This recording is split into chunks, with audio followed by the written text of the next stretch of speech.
Warning, this video is intended for adult collectors. It contains plastic collectibles, questionable opinions, and a guy that loves his Japanese noisemakers. Incoming random review in 3, 2, 1. Before we begin, thank you very much to Matt M. for joining the Patreon campaign. Thank you very much for the contribution. Always happy to see more support for the channel because it means I get to keep doing this nonsense, which is a lot of fun. So thank you for letting me continue to do it. Today, we actually have a little bit more from our friends over at Yolopark because they sent me a little bit of something that isn't out yet. And this is something that I've actually been really curious about ever since we started seeing it in the news roundups. So, for full YouTube disclosure, these were provided to me by Yolopark in exchange for the review, and I do make commission if you use my link in the description below. If you do like what you are about to see in this video, please consider using that link and using my promo code to get them for a little bit cheaper. But I'm going to tell you at the end of the video how much these things cost, and then you might be surprised. So, this is Yolopark's AMK mini line. We've talked about their AMK figures before, so we've seen what they can do at the 6, 7, even 8-inch scale on some of those, and it's really impressive. Like, they've done some extremely cool things with them. Now we get to see what they're doing with the G1 cast in a much smaller scale, and you can see the box does come across very similar to how they were done for the Rise of the Beast figures, though now we have a vertical gift box style as well as some very lovely G1 reminiscent art, including the classic grid background and everything. So, they come in a variety. There's different ways you can buy these individually. I think there's 2 sets. There's a whole batch of 6. Bunch of different ways these are available. But regardless, once you open one up, you're going to be presented with a pile of parts, which we need to pan down so you can get the full effect here. A pile of parts like so. Just like the AMK figures that I reviewed before, this is a model kit that is mostly already complete, but you're putting the finishing touches on, which means you still get the fun of assembling a figure without the hours and hours spent putting each and every little bit of it together. So we're going to go and just quickly show. I'm going instructionless here because I think I'm pretty familiar with how Optimus Prime looks. So I want to show you just like how easy the whole process is and how quickly you can actually assemble your own tiny little Optimus Prime. The feet are universal, doesn't matter, both left or right. It's the exact same foot. And like that, half the body already done. Yay. Fortunately, Optimus Prime is also one of those where left and right parts are very easy to tell. So putting them together is very literally a snap. Let's see. Arms, I believe, are also symmetrical on both sides, so we don't really have to worry. Oh, actually, there's a little bit of sculpting on the outside arms, so there is a left and right on those. And we'll go ahead and respect that left and right. Go ahead and give that twist to get those on. Now, standard fists just to start us off with. But as you can see, there's more parts there. These, I'll go ahead and give him the rifle weapon, because why not? Might as well arm him. Boom. Step back on.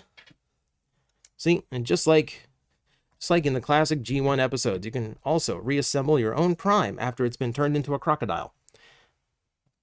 And there we go. Simple as that. Put the individual hands aside for now.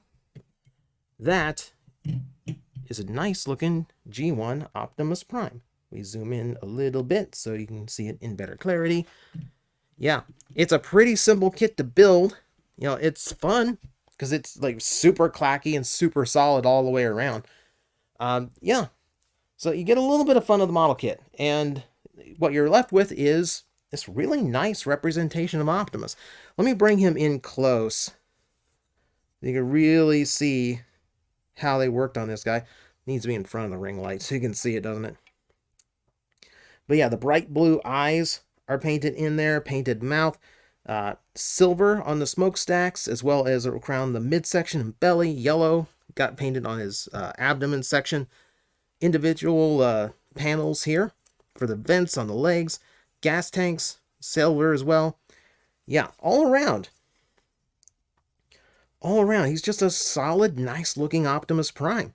Now, obviously, these are non-transformable because, as I've explained to people in this toy shop a lot, there is a market for Transformers that don't transform because some people just want them to be the character they see on the screen and look really, really nice and pose really, really nice. And sometimes when you have to put all of that engineering in to make them transform, they don't turn out like that. And sometimes it makes them more expensive than you want to pay. So if you just want a nice little Optimus Prime, yeah, it's kind of hard to go wrong with that. So, the Yolopark figures all come with 2 additional sets of hands on top of the hands that grip a weapon. So, I can also put a posing hand on, like so, or they all also come with splayed open hands. So you have different options for posing. And these things do pose, by the way, right? So ball joints in the neck, tilting, turning, up and down, he's got it. Shoulders are actually very well cut, so you've got lots of range in the shoulder there. The smokestacks are clipped in, so if you go too extreme with the pose, don't worry. You're not going to break them. They're just going to pop out. Bicep rotation works well. 90-degree elbow working well.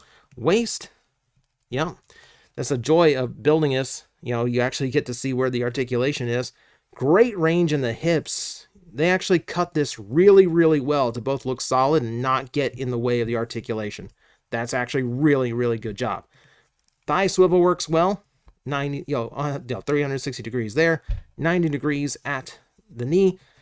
And then ball joints at the ankles, so you get full ankle tilt as well. And you just get this like super nice articulated Optimus Prime without having to pay $55 for whatever leader class version just came out. That's really cool. That's really, really nice. So yeah, this is just one example. Like I said, quick and easy to put together, no real struggle.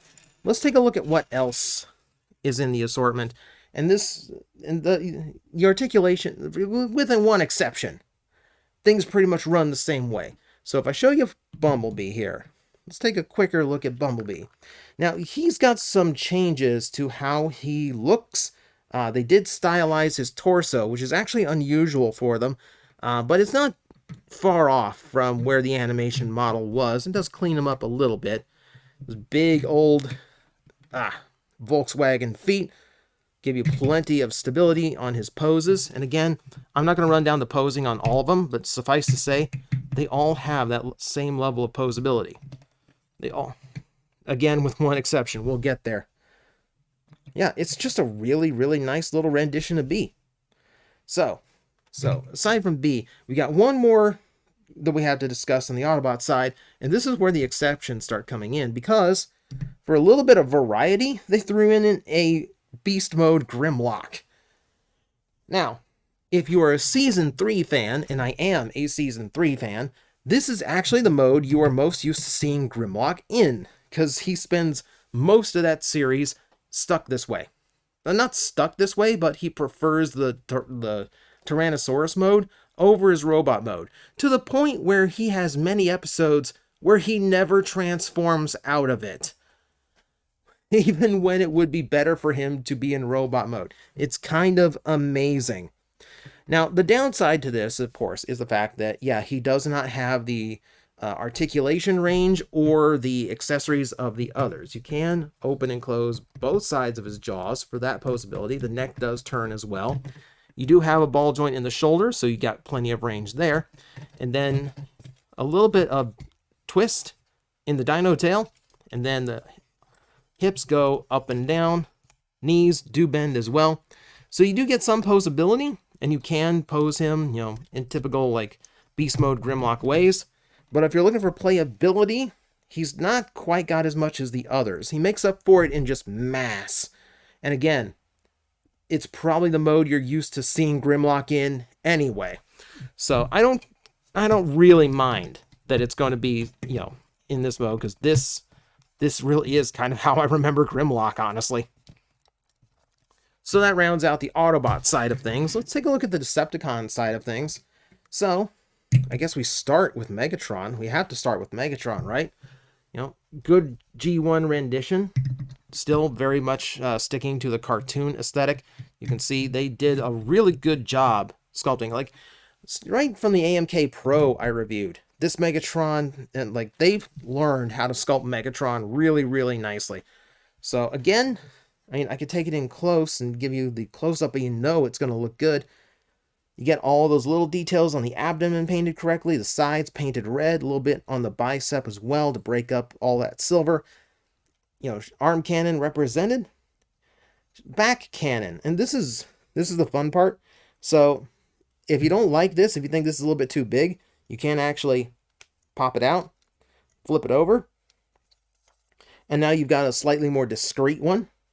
So I think one looks closer to the cartoon and one looks closer to the toy. So you have your options there. You see the hand, speaking of the toy, you can see the sculpting from the original toy still on the side. So they did add a little bit of tech detail and flavor by incorporating some of the toy details, which I think is always a nice touch. And yeah, he's just as good as the others. He's just as articulated all the way around. And yeah, still the same, still the same parts. Look at this. Look at this. These ball joints don't go anywhere. That's one thing that I want to mention about these. Some of the most solid ball joints I have ever messed with. These things are dead solid for when you want to pose them and position them.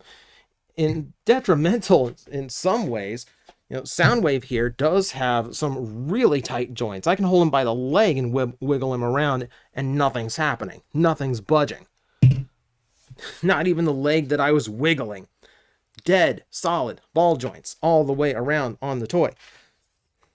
You know, again, they just look so nice for what they are. Now, he does have a little bit of silver needed on the front. I don't really mind that. He's got a lot of paint going on out everywhere else to get his tape deck details correct. You know, head's painted all the way to the side, all the way to the back, really. You know, visor, bright red. Nice. I like the choice on the blue for the window on the chest. Yeah, it's just so good for him. Also, little hinge there on the gun so you can get his head out of the way. So if you want to twist his head over to this side, he's not blindsiding himself, which is a nice little attention to detail. He doesn't open his chest or anything. You just get a sound wave, which is not a terrible thing either. And yes, I mean, I could just keep posing them. I could just keep putting them in the same poses. They all have the same great articulation level. All right, and then we end off on everyone's favorite treacherous jet. We have Starscream as well. And again, sculpting on it, exceptionally nice. Build, very nice and easy. They did stylize the back of his wings a little bit, which I think is interesting. Much more futuristic detail. It almost feels like it's something that came off of either the evergreen version of Starscream or even one of the more modern shows like Cyberverse or Earthspark. Can't be for sure. Either way, it's a little bit different than your standard striping on the wings. I do like that they remembered the detail of the Decepticon symbols have to be upside down on these wings so they can be correctly orientated in the jet mode. Jet mode he doesn't have, but you know. The only, I would take one issue with it in the fact that they did not paint the face, so it's the same dark charcoal gray as the rest. It gets washed out a little bit. That's not too hard of a fix. And keep in mind, it is technically a model kit, so fixing that is not a terribly hard thing to do for most of us. But still, here's the thing about them. As I bring out the entire assortment for you to look at. So throughout all of this, I told you that what's surprising about these is price point, and I haven't mentioned the price point yet. That's because, well, I want you to get a full look at them before I actually mention this. So, for bringing in everyone here, yep. Everyone facing off, everyone get into frame. This is embarrassing. It's embarrassing. So, through all of this, I'm gonna bring in my favorite stunt double right now, Burnout, to show you that, yes, while they don't have nearly as much bulk because they don't have to transform into anything, They're almost as tall as a modern deluxe. I mean, Bumblebee aside, that is. So these aren't slouches as far as size goes, right? And we've seen how good the articulation is in all of them, plus the swappable hands. So I'm going to tell you, right now, if you use the link in the description, you can buy these off of Yolopark's website for $10 each. And it will go even a little bit lower when you use the TJOmega code that's also listed in the description. Kind of shocking. Like, this is where, like the same thing with the AMK sets. Like, I'm genuinely blown away by how good they are for the price that Yolopark is asking. You know, it's genuinely surprising. Keep in mind, these are way more articulated and bigger than reactivate, Transformers, which, in some cases can be twice as expensive as what you're seeing on screen right now. It's kind of mind-blowing when you realize that. So, yeah, I'm very big on these. Like, honestly, I thought they'd be smaller. Like, before I got these, I thought we were in for smaller ones. I was going to break out Metroplex, put a whole scene together on top. No, they're too big for that. For $10, I thought they'd be way less. So, yeah. Remember, keep in mind, I'm going nuts over here. And yes, I will admit, I'm working with Yolopark on these. But I wouldn't support it, and I wouldn't be talking about it if I didn't enjoy it. And I'm, with all of their products so far, I've genuinely been impressed by what they pull off and the price they ask for them. These are very high in my recommendations. As of right now, I believe that the pre-orders are for February. These are worth looking forward to. These are fun. If you just want nice, articulated representations of the 6 of the main G1 characters, then by all means, it's hard to go wrong, and they're way better than any comparable option for what they do. So, there you go. That is the latest from Yolopark. I thank them once again for their support, and I thank everyone for using the link in the description to check them out for yourself, and of course for watching as well. That's also a really nice thing. So, thank you everyone. I'll see you next time.